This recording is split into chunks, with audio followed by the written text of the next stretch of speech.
Hello, Strangelings, and welcome to Getting Strange with Stephanie Strange.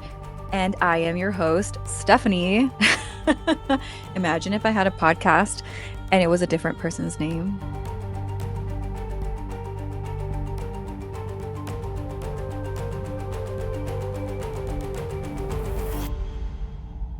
Oh my gosh. Anyway, we're kicking off 2025 with the launch of season 2 of this podcast. And thank you so much for being here and being here in the new year with me. So, if you've noticed, we got a new cover, kind of a remix of the old one. We're keeping it alive. No pun intended.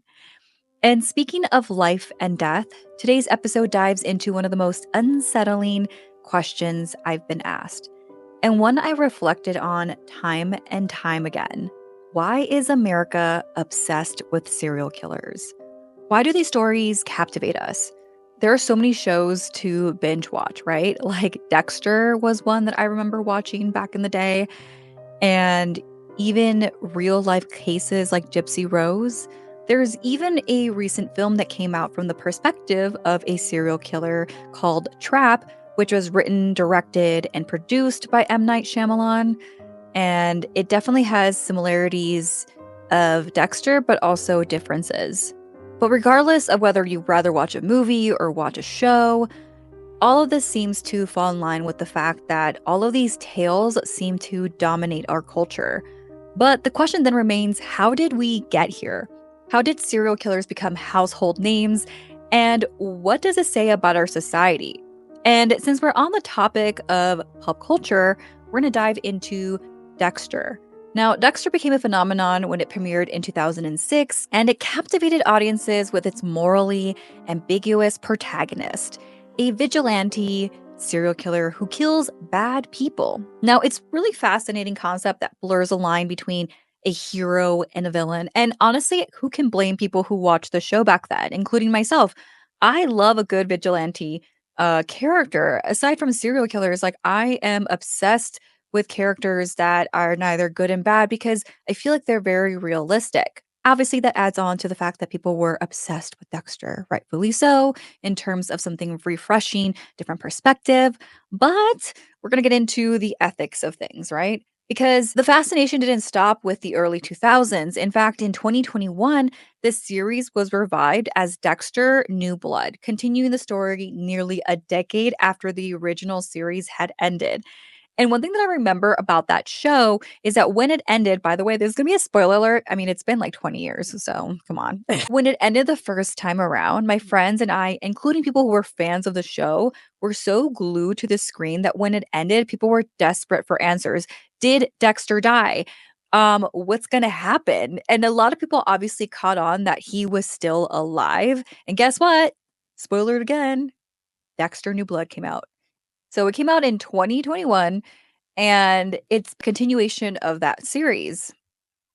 But Dexter isn't alone.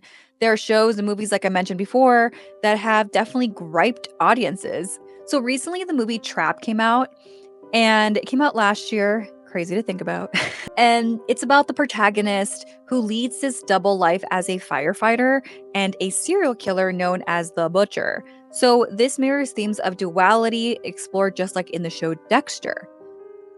But what's interesting about the movie is that it does tie in family ties, especially with his daughter Riley and his wife Rachel, which adds a lot of emotional stakes because then we kind of get a perspective of how does a family handle having a serial killer in it, right? Or what happens when you find out that your loved one is a serial killer? Like those are the perspectives that I felt like tied in into the movie The Trap, which there is, again, slight spoiler alert, okay? Slight spoiler alert, slight. And speaking of like family dynamics and tragedy and cruelty, we then touch base into the story of Gypsy Rose.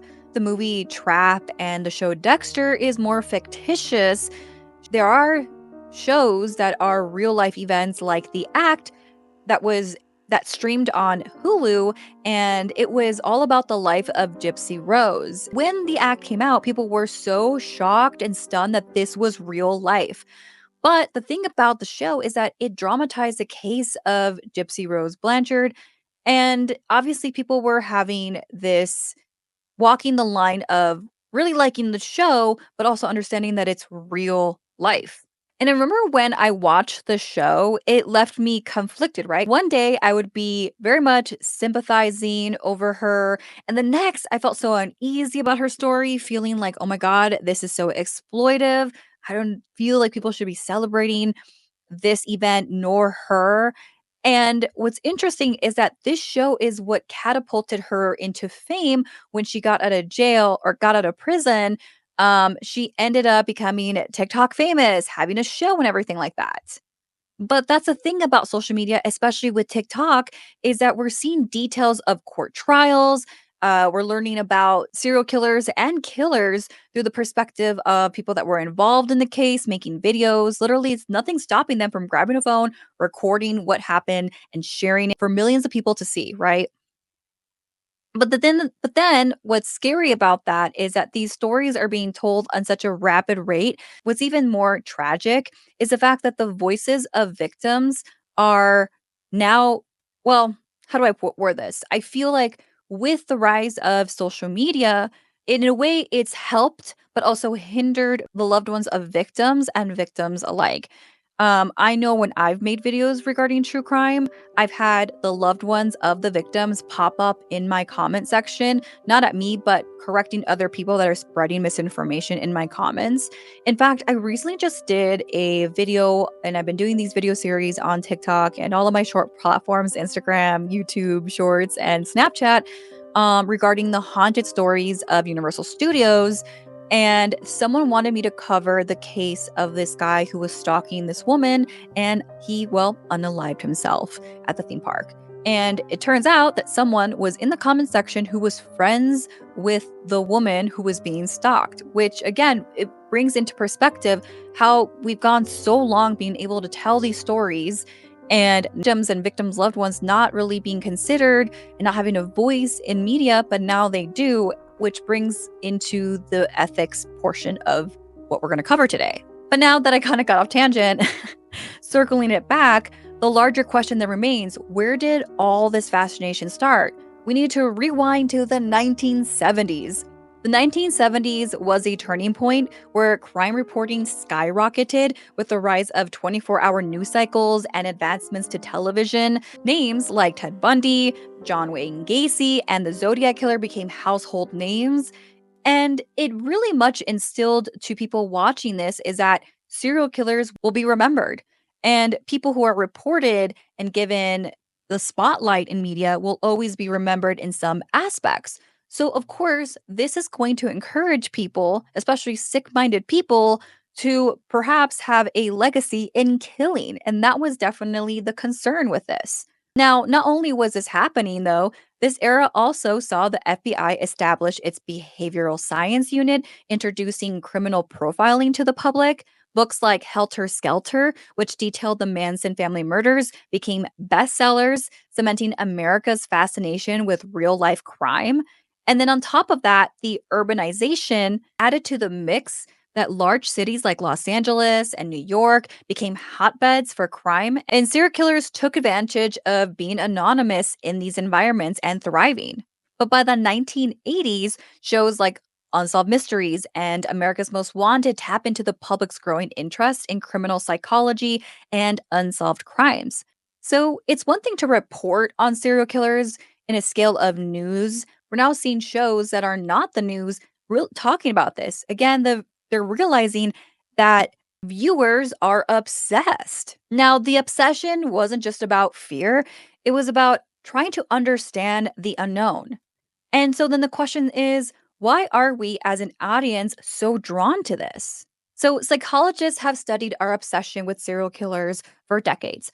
Dr. Catherine Ramsland, I believe I said her last name correctly, suggests that consuming stories about them help us manage fear in a controlled way, almost like an adrenaline rush. It's similar to why we watch horror movies. We want to confront danger without actually experiencing it.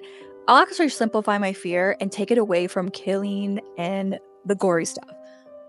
Everybody hates spiders. And if you don't, I don't know. You are superhuman. That is your superpower because most people I know are afraid of spiders.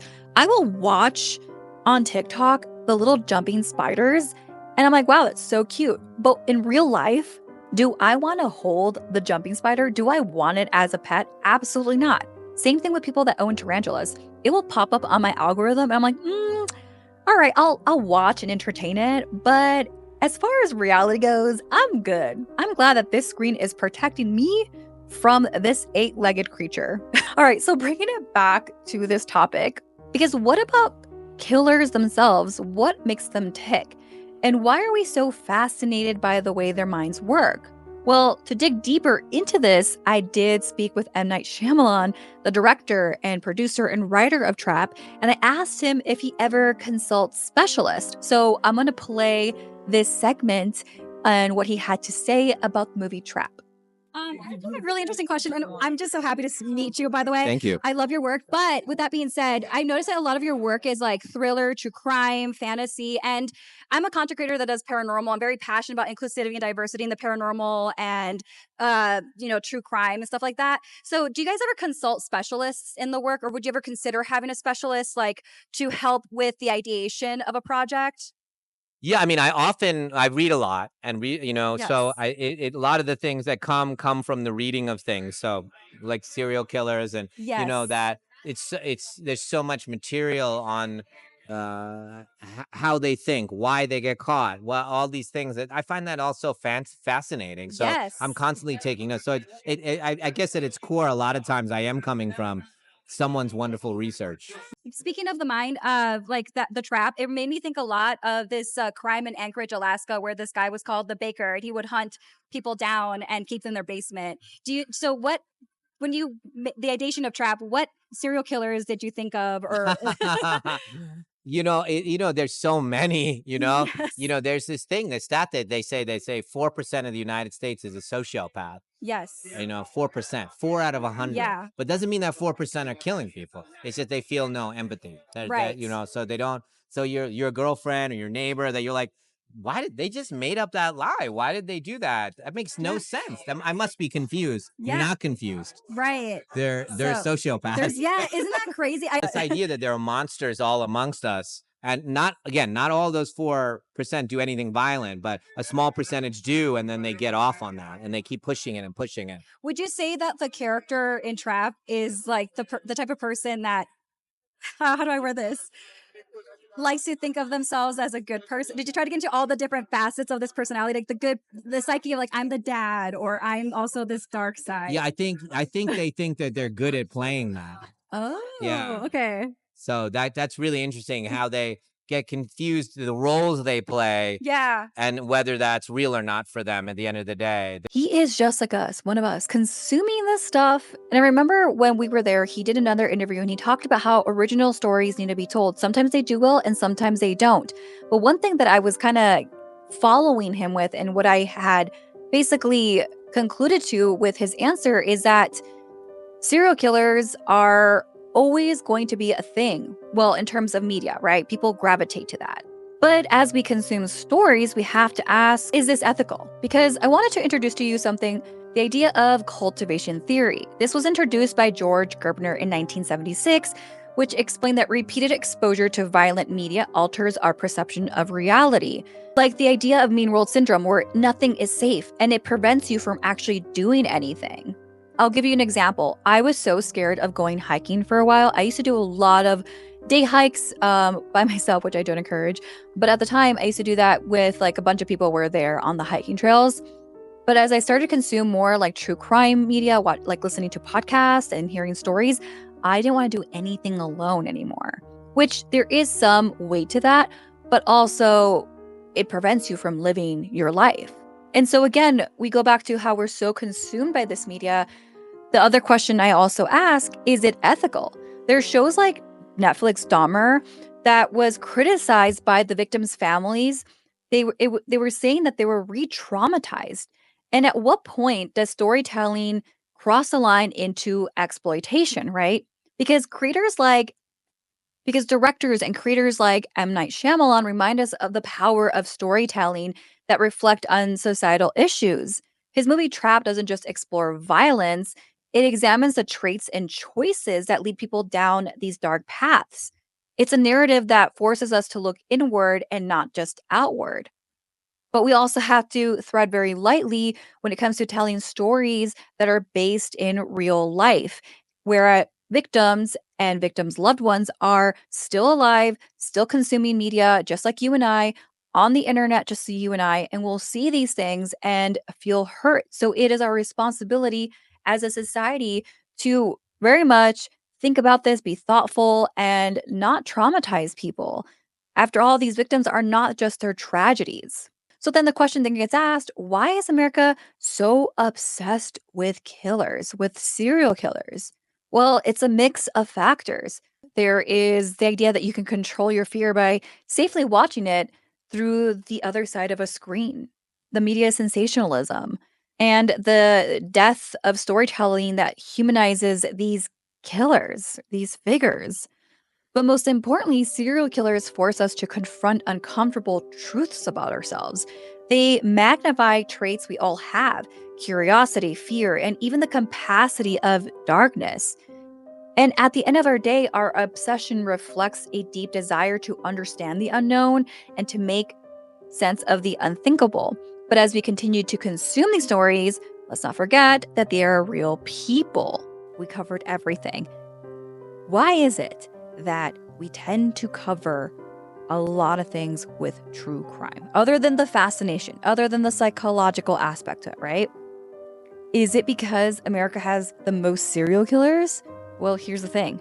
America has the highest number of documented serial killers globally, with over 3,000 identified cases in modern history. Now, this is a disproportionate number compared to other countries. I guess we just really like documenting it. I mean, I guess that's a good thing. But the reasons behind it, though, are multifaceted and not slowly indicative of more criminal behavior. It is believed there's transparency of crime reporting systems here in the US. And the other thing to consider is the population.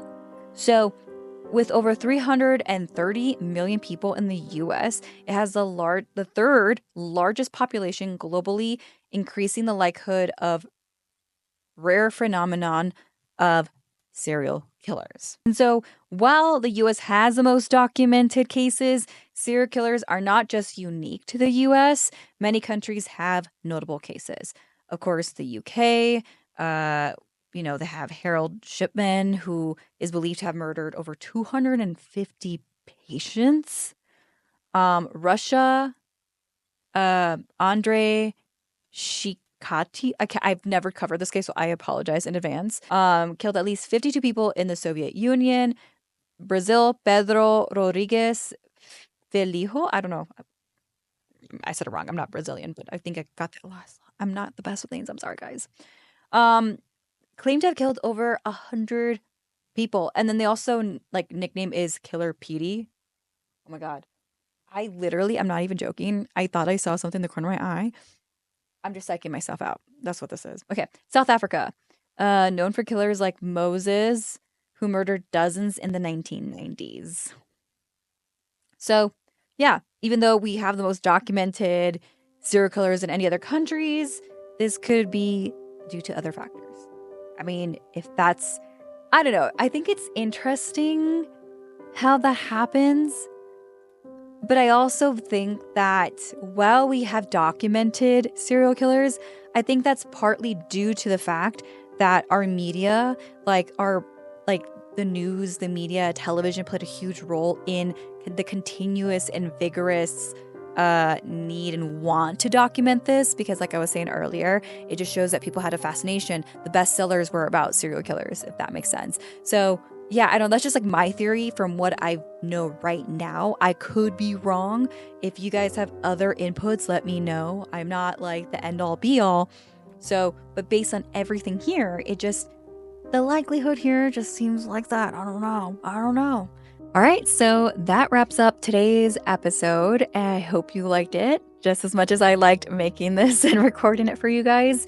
If you guys want me to dive deeper into any of the topics discussed today, feel free to let me know. You can always find me on Instagram, where I definitely will be doing Q&A on this episode, so stay tuned for that. And if you have any suggestions, feel free to let me know.